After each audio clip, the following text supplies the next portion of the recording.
ಖಂಡಿತ ಇದು ಒಂದು ರೀತಿಯ ಸರ್ಕಾರ ವಿಳಂಬ ಧೋರಣೆ ಅಂತಲೇ ನಾವು ಹೇಳಬೇಕು. ಯಾಕಂದರೆ ಇದು ನಾವು ಎಲ್ಲ ನಿಗಮಗಳು ಇಲಾಖೆಗಳಲ್ಲಿ ಅವ್ರ ಮನೇಲಿದ್ರೂ ಸರ್ಕಾರಗಳು ಸಂಬಳಗಳನ್ನು ಕೊಟ್ಟಿದೆ ಕೋವಿಡ್ ಸಮಯದಲ್ಲಿ.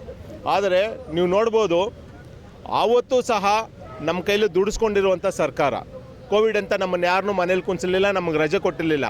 ಸುಮಾರು 200ಕ್ಕೂ ಹೆಚ್ಚು ನಮ್ಮ ನೌಕರರು ಕೋವಿಡಲ್ಲಿ ತೀರೋಗಿದ್ದಾರೆ. ಆದ್ರೂ ನಾವು ಅವತ್ತು ಕೆಲಸಗಳನ್ನ ಮಾಡಿದ್ದೀವಿ. ಅಂಥ ಕೆಲಸ ಮಾಡಿರೋರನ್ನ ನಮಗೆ ಇವತ್ತು ಒನ್ ಮ್ಯಾನ್ ಕಮಿಟಿ ಅಂತ ಹೇಳ್ಬಿಟ್ಟಿದ್ದಾರೆ. ನಿಮ್ಗೆ 14 ತಿಂಗಳು ಕೊಡೋದು, ಮತ್ತು ಏನು ಚೌಕಾಸಿ ಪದ್ಧತಿಯಲ್ಲಿ ಒಂದೊಂದು ತಿಂಗಳೇ 2 ತಿಂಗಳು ಹತ್ತಿಸ್ಕೊಂಬರ್ತೀವಿ ಅನ್ನೋದನ್ನು ನಾವು ಯಾವುದಕ್ಕೆ ಕಾರಣಕ್ಕೂ ನಾವು ಒಪ್ಕೊಳ್ಳೋವಂಥವ್ರಲ್ಲ. ಇದು ನಾವು ದುಡಿಯೋರು ಒಂದು ಕಷ್ಟ ಆದರೆ ನಿಜವಾಗ್ಲೂ ಹೇಳ್ತಾ ಇದ್ದೀವಿ. ಇಲ್ಲೇನೋ ನಮ್ಮ ಅಣ್ಣ ತಮ್ಮ ನಮ್ಮ ಹಿರಿಯರಿದ್ದಾರೆ ಅಂತ ಹೇಳ್ತಾ ಇಲ್ಲ.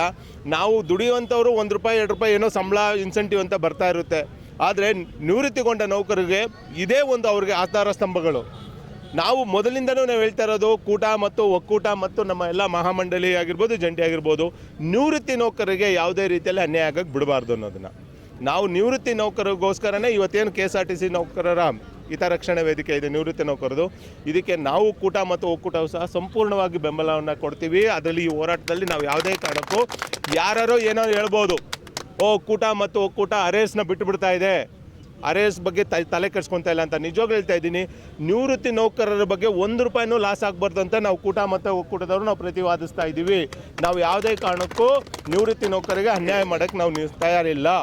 ಇವತ್ತು ನಾವು ಸರ್ಕಾರದ ಬಳಿ ಕೇಳ್ಕೊಳ್ತಾ ಇರೋದು, ನಮ್ಮ ನಿವೃತ್ತಿ ನೌಕರಿಗೆ ಮೊದಲ ಆದ್ಯತೆಯಲ್ಲಿ 38 ತಿಂಗಳ ವೇತನದ ಹಿಂಬಾಕಿ ಮತ್ತು 1/1/2024ರಿಂದನೇ ಬರಬೇಕು ಸಂಬಳ ನಮಗೆ ಅನೌನ್ಸ್ ಆಗಬೇಕು. ಯಾಕಂದರೆ ಅಲ್ಲಿಂದನೂ ರಿಟೈರ್ಡ್ ಆಗಿರೋರ್ಗೆ ಅನ್ಯಾಯ ಆಗಬಾರ್ದು. 35, 30, 40 ವರ್ಷ ಸರ್ವಿಸ್ ಮಾಡಿರೋರು ಮನೆ ಹಾಳಾಗಬಾರ್ದು ಅನ್ನೋ ವಿಚಾರದಲ್ಲಿ ನಾವು ಇದು ಮಾಡ್ತಾ ಇದ್ದೀವಿ. ಇವತ್ತು ಸರ್ಕಾರದ ಹತ್ರ ನಾವೆಲ್ಲ ಮಾತುಕತೆ ಮಾಡ್ಕೊಂಡು ನಾವು ನಮ್ಮ ಗೌರವಾಧ್ಯಕ್ಷರು ಎಲ್ಲ ಹೋಗಿ ಮಾತಾಡ್ಕೊಂಡ್ಬಂದಿದ್ದೀವಿ. ನಮಗೆ 38 ತಿಂಗಳ ವೇತನದ ಹಿಂಬಾಕಿ ಮತ್ತು 1/1/2024ರಿಂದನೇ ನಮಗೆ ವೇತನದ ಹೆಚ್ಚಳ. ನೀವೇನೋ ಒಂದು ನಿಮಿಷ ಪ್ರಣಾಳಿಕೆ ಭರವಸೆ ಕೊಟ್ಟಿದ್ದೀರಾ. ಆ ಪ್ರಣಾಳಿಕೆ ಭರವಸೆನ ನಂಬಿ ಸಾವಿರಾರು ನೌಕರರು ನಾವು ನಿಮ್ಮ ಸರ್ಕಾರಕ್ಕೆ ಕಾರ್ಯಕರ್ತರ ಥರ ಕೆಲಸ ಮಾಡಿದ್ದೀವಿ ಸ್ವಾಮಿ. ನಾವೇನು ಸುಮ್ಮನೆ ನಾವು ಕೇಳಿಲ್ಲ. ಅವತ್ತು ನೀವು ಹಿಂದಿನ ಸರ್ಕಾರ ಮಾಡಿದ್ದಕ್ಕೆ ನಾವು ಒಂದು ವಿಚಾರದಲ್ಲಿ ಇಟ್ಕೊಂಡು ನಿಮ್ಮ ಸರ್ಕಾರಕ್ಕೆ ನಾವು ಕಾರ್ಯಕರ್ತರ ರೀತಿಯಲ್ಲಿ ನಾವು ಓಟ್ ಮಾಡಿ ನಮ್ಮ ಬಂಧು ಬಳಗ ಎಲ್ಲರ ಕೈಲೂ ಓಟ್ ಮಾಡಿಸಿದ್ದೀವಿ. ಏನಕ್ಕೆ ಮಾಡಿಸಿದ್ದೀವಿ? ನಮ್ಗೆ ಅನ್ಯಾಯ ಮಾಡ್ಕೊಳ್ಳೋದಕ್ಕಲ್ಲ. ಇವತ್ತು 38 ತಿಂಗಳ ಹಿಂಬಾಕಿಯನ್ನು ಕೊಡಲೇಬೇಕು. 1/1/2024ರಿಂದ ನಮಗೆ ವೇತನದ ಹೆಚ್ಚಳ ಆಗಲೇಬೇಕು. ಪ್ರಣಾಳಿಕೆ ಭರವಸೆ ಅಂತ ಮಾಡಿದರೆ ಇನ್ನೂ ನಾವು ವೆಲ್ ಆ್ಯಂಡ್ ಗುಡ್. ನಾವು ಇನ್ನೂ ನಿಮ್ಮ ಸರ್ಕಾರನ ನೆನೆಸ್ಕೊತೀವಿ, ಮುಂದೆನೂ ನಿಮ್ಮ ಕೈ ಹಿಡಿತೀವಿ, ಮುಂದಿನ ವಿಚಾರನ ನೋಡ್ಕೊಳ್ಳೋಣ. ಬಟ್ ನಮ್ಗೆ 1/1/2024ರಿಂದ ವೇತನ ಹೆಚ್ಚಳ ಆಗಬೇಕು. 38 ತಿಂಗಳ ವೇತನದ ಹಿಂಬಾಕಿಯನ್ನು ಕೊಡಲೇಬೇಕು ಅಂತ ಆಗ್ರಹಿಸ್ತೀವಿ. ಒಂದು ಕಡೆ ಶಕ್ತಿ ಯೋಜನೆ, ಒಂದು ಕಡೆ ಸರ್ಕಾರದ ಖಜಾನೆಯಲ್ಲಿ ದುಡ್ಡಿಲ್ಲ, ಇಲ್ಲಿರೋ ಸಾರಿಗೆ ಸಚಿವರ ಆವತ್ತಿನ ಭರವಸೆ.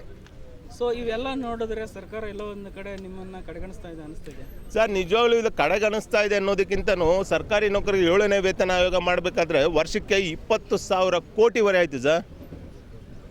ಗುತ್ತಿಗೆ ನೌಕರನ ಸರ್ಕಾರಿ ನೌಕರನಂತ 7ನೇ ವೇತನ ಆಯೋಗ ಕೊಟ್ಟರು. ಹಾಲು ಒಕ್ಕೂಟದವರು ಕೊಟ್ಟಿದ್ದಾರೆ. ಈಗ ಕಬ್ಬು ಕಾರ್ಖಾನೆಗಳು ಕೊಡ್ತಾ ಇದ್ದಾರೆ.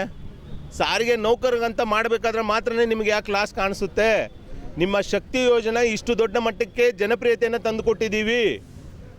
ನಿಮ್ಮ ಸರ್ಕಾರ 5 ಗ್ಯಾರಂಟಿಗಳಲ್ಲಿ ಅತಿ ಹೆಚ್ಚು ಜನಪ್ರಿಯತೆಯನ್ನು ತಂದುಕೊಟ್ಟಿದೆ ಅಂದರೆ ಶಕ್ತಿ ಯೋಜನೆ. ಆ ಶಕ್ತಿ ಯೋಜನೆ ಯಶಸ್ವಿಗೆ ನಮ್ಮ ಪ್ರತಿಯೊಬ್ಬ ನೌಕರರು ತಮ್ಮ ರಕ್ತವನ್ನು ಬಸಿದಿದ್ದಾರೆ. ಅಂಥ ಸಮಯದಲ್ಲಿ ನಾವು ದುಡಿದಿರೋರಿಗೆ ನೀವು ಕೊಡೋದಕ್ಕೆ ನೀವು ಹಿಂದೆ ಮುಂದೆ ನೋಡಿದ್ರೆ ನೀವು ಇನ್ನೂ 4,000 ಕೋಟಿ ಇನ್ನೂ ನೀವು ಬಾಕಿ ಉಳಿಸ್ಕೊಂಡಿದ್ದೀರಾ ನಮ್ಮ ದುಡ್ಡನ್ನೇ. ಅದನ್ನು ಸ್ವಲ್ಪ ಲೆಕ್ಕಾಚಾರ ಮಾಡಿ. ಆದ್ದರಿಂದ ನಾವು ಕೇಳ್ತಾ ಇರೋದು ನಿಮ್ಮ ಲಾಸು ಪ್ರಾಫಿಟ್ ಬಗ್ಗೆ ನಾವು ಕೇಳ್ತಾ ಇಲ್ಲ. ಒಂದು ಕಡೆ ಸಾರಿಗೆ ಸಚಿವರು ಮುಖ್ಯಮಂತ್ರಿಗಳು ಹೇಳಿದ್ದಾರೆ, ನಾವು ಇದನ್ನು ಲಾಭಕ್ಕೋಸ್ಕರ ನಾವು ಓಡಿಸ್ತಾ ಇಲ್ಲ, ನಾವು ಜನರ ಸೌಲಭ್ಯಗಳಿಗೋಸ್ಕರ ಓಡಿಸ್ತಾ ಇದ್ದೀವಿ ಅಂತ ಹೇಳೋ ಸಮಯದಲ್ಲಿ ಮತ್ತೆ ಇದು ಲಾಸ್ ಅಂತ ಹೇಳಿದ್ರೆ ಯಾವುದೇ ಕಾರಣಕ್ಕೂ ನಾವು ಒಪ್ಕೊಳ್ಳೋಕ್ಕಾಗಲ್ಲ. ಭಾರತ ಅಲ್ಲ, ವಿಶ್ವದ ಯಾವುದೇ ಸಾರಿಗೆ ಸಂಸ್ಥೆಗಳು ಲಾಭದಲ್ಲಿ ಇಲ್ಲ ಸರ್. ಸಾರಿಗೆ ಸಂಸ್ಥೆಗಳು ಎಲ್ಲ ಕಡೆಯಿಂದ ಅಂದರೆ ಸರ್ಕಾರಕ್ಕೆ ನೀವೇ ಕೈಕೊಟ್ಟೆ ಹಗ್ಗ ಕಟ್ಸೋಣ. ಯಾಕಂದರೆ ಯೂನಿಯನ್ಗಳ ಮೇಲೆ ಯೂನಿಯನ್ಗಳು ಒಬ್ಬ ಅಧ್ಯಕ್ಷರದ್ದು ಒಂದು ಚಿಂತನೆ, ನಿಮ್ಮದು ಒಂದು ಚಿಂತನೆ, ಇದೆಲ್ಲ ಒಂದು ಒಡಕಿನ ಲಾಭ ಸರ್ಕಾರ ಪಡ್ಕೊಳ್ಳುತ್ತಾ ಅಂತ ಇಲ್ಲ. ಒಂದು ಹಂತದಲ್ಲಿ ಇದ್ರ ಬಗ್ಗೆ ನಾವು ಸರ್ಕಾರಗಳನ್ನ ನಂಬಿದ್ವಿ, ನಾವಿಲ್ಲ ಅಂತ ಹೇಳಿಲ್ಲ. ಎಸ್, ಒಂದು ಹಂತದಲ್ಲಿ ಇದಾಗಿತ್ತು. ಬಟ್ ಈಗ ಆ ಪರಿಸ್ಥಿತಿ ಇಲ್ಲ. ನೌಕರರ ಹಿತದೃಷ್ಟಿಗೋಸ್ಕರ ನಮ್ಮ ಯಾವುದೇ ಈಗೋಗಳು ನಾವು ಇಟ್ಕೊಂಡಿಲ್ಲ. ನೌಕರರ ಹಿತದೃಷ್ಟಿಯಿಂದ ನಾವೆಲ್ಲರೂ ಒಗ್ಗಟ್ಟಾಗೋ ನಿಟ್ಟಿನಲ್ಲಿ ನಾವು ಚಿಂತನೆಗಳನ್ನ ಮಾಡಿದ್ದೀವಿ. ನಮಗೆ ಸಂಘಟನೆಗಳಿಗಿಂತ ನೌಕರರ ಹಿತದೃಷ್ಟಿನೇ ಮುಖ್ಯ.